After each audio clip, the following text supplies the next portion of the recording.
Good morning, everybody. So guys, we got a guaranteed event coming up very soon. I want to get your guys' opinions on if you're going for this or not, and I want to share my thoughts on it. Now, before we talk about the guaranteed champion, I want to mention we also have on Thursday 3x speed event for Dragon, and Friday is a 3x Savage event for Fire Knight. So both of these events are the best time to farm these dungeons, with the Dragon event being really the only time you should be farming Dragon, to be honest. But as far as the guaranteed event, who do we have? We have this Thursday, June 20th, we're planning to launch a guaranteed event for White Dryad Nia by your 30th Void Shard.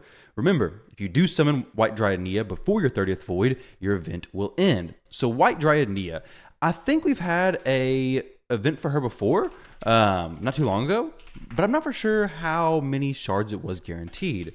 Let's actually check this out real quick. So Nia is an incredible hero. However, there's a small concern. So the most popular teams that she's used in currently for Hydra are Immic teams using Yannica, Trenda teams, and both of those teams were recently mentioned in the raid update of they weren't really mentioned, but they were kind of mentioned, right? Hydra was mentioned about being fixed so that some teams won't just obliterate the Hydra. And I think we all know which ones they're talking about. Trenda and Yannica are possibly on the chopping block to kind of get adjusted, essentially. The teams, not themselves per se, but the Hydra itself, which goes to make you think, hey, is White Dryad Nia really worth going for if all this stuff is going to change then, and she's really not going to be needed for those areas of the game? Now, she's still an amazing hero and can still be used in just normal Hydra teams without any problem whatsoever. But let me see if there is a... should I go for White Dryad Nia or wait for a 2x? So on Reddit, we have a post 2 years ago for 30 Void Shards. So she's been in here before. So maybe... Basically, the post was asking, should you go for White Dryad Nia or wait for a 2x event? White Dryad Nia, let's check out her kit real quick. So her A1 ability is an AoE decrease speed, not the small version, but a big version. So a 30% decrease speed AoE for 2 turns. This makes her amazing in sets like Cursed, Provoke, anything that places a debuff on the boss. She's really good for that because everything's AoE. Everything she does is AoE. As far as the A1 skill, any counterattacks are AoE, any ally attacks are AoE. So she has a good uptime for Cursed and Provoke. Her A2 removes all debuffs from a target ally, then heals them by 40% of their max HP. If the target of this skill is not this champion, decreases the cooldown of all the target skills by 2 turns. Now, in things like Immic teams with Wixwell, she is able to continually target the leader because everybody has equal HP. My Seer team for the Epic Fire Knight Challenge was actually 2 White Dryad Nias, Seer, and we'll go ahead and check it real quick. So this team, everybody has max HP, so White Dryad Nias, they both reset Seer when it becomes their turn to actually do so. I got the preset set, so they only do it at certain times. So you can kind of adjust and target who gets that reset. But let's check out her other skills. So her A3 skill places a 50% ally protection on all allies except for this champion for 2 turns. Also places a 15% strengthen buff on all allies for 2 turns. Now, strengthen is a buff that's not super easy to come by. This is the weak version of it, but it's still a fantastic thing to have. She has ally protection plus strengthen, and then her passive, to add it all together, whenever this champion is healed, heals each ally except this champion by 20% of that heal. So she has an overall great kit. An AoE decreased speed, makes her great in Cursed, Provoke, a very solid heal potentially, a little small cleanse as well. Well, small cleanse as in just a single target cleanse. We have a cleanse, a heal, and a decreased cooldown. She works very well in the Trenda teams as well as Immic teams, so she's very meta currently.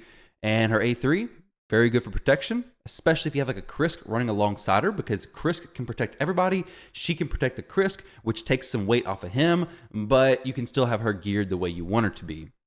Of course, you could do the other way around, but that's neither here nor there. And their passive, very good heals. Now, for the blessings, you could go various different things. I think Neutralize could be very solid for her because she can now start placing her debuffs through Poison Cloud, so a decreased speed could go through Poison Cloud. But is she worth going for 30 Void Shards? Let's take a little calculator and see how much money would this be. So 30 Void Shards, if it costed, say, about let's say 2.5 per Void Shard, so $75, anywhere between $75 and $100. Is Nia alone worth that amount of money? Well, Hydra, she's really good in. Even outside those teams that I mentioned, she's still very solid in Hydra. The AoE decreased speed isn't a super popular debuff, but it's very important to have for Hydra. let's check how many champions I have that have an AoE A1 decreased speed. So it's not going to be a ton of them. It's honestly not. We have Mo Sibel, Nia. There's more. There's definitely more than that. Krisk. Definitely more. But there's not a lot of champs that do it. Theodore is AoE A1 decreased speed. She is definitely one of the more budget options with an AoE A1 decreased speed. Without a doubt. Like definitely one of the more budget options. Being the epic champion, she's a void. So she's not the easiest to get. But during an event like this, it may be worth it. Now, when you do this, you also got to consider, okay, am I going to miss out on a potential guaranteed void coming up soon after? So if you're very low on void shards, I'm not going to be purchasing void shards for this. I obviously already have 2 copies of her, so there's no reason to do that. I'm interested in pulling a copy of Warlord, though, in a way, or this champion. I don't know. Let's just see if we get anything good here. Probably not, so I don't really care, honestly, but I'd be sick if I did. So basically, Nia's coming up. She's coming up Thursday. Is she worth going for?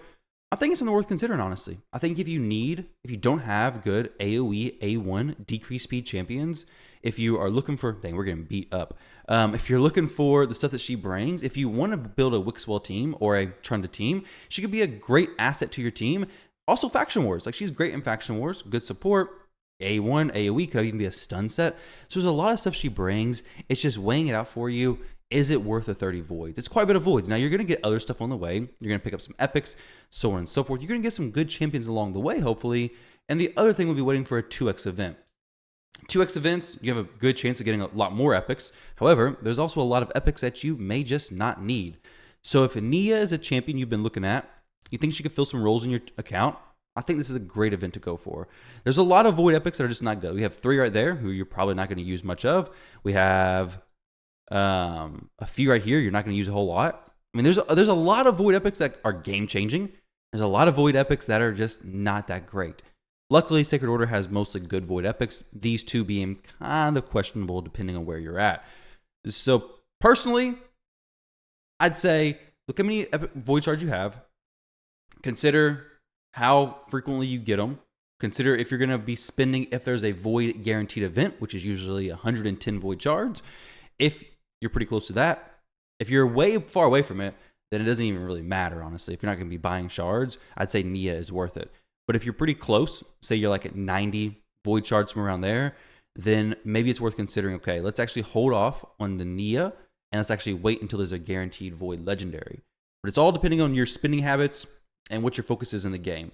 But I think she's a great champion to target for. Let me know what you guys think down below. Definitely interested in hearing from you because maybe my opinion is completely off base. But I know that I personally use her quite a bit at this point in the game. But it really all hinges on the fact that if these teams get broken in Hydra, I won't be using her nearly as much. She does do good in those epic-only tournaments, though. She does fantastic there. But she has no use anywhere else in my account outside of the Wixwell team specifically, and then possibly a Trunda team. So, completely up to you guys. Thank you for watching. Let me know what you think, and I'll catch you in the next video.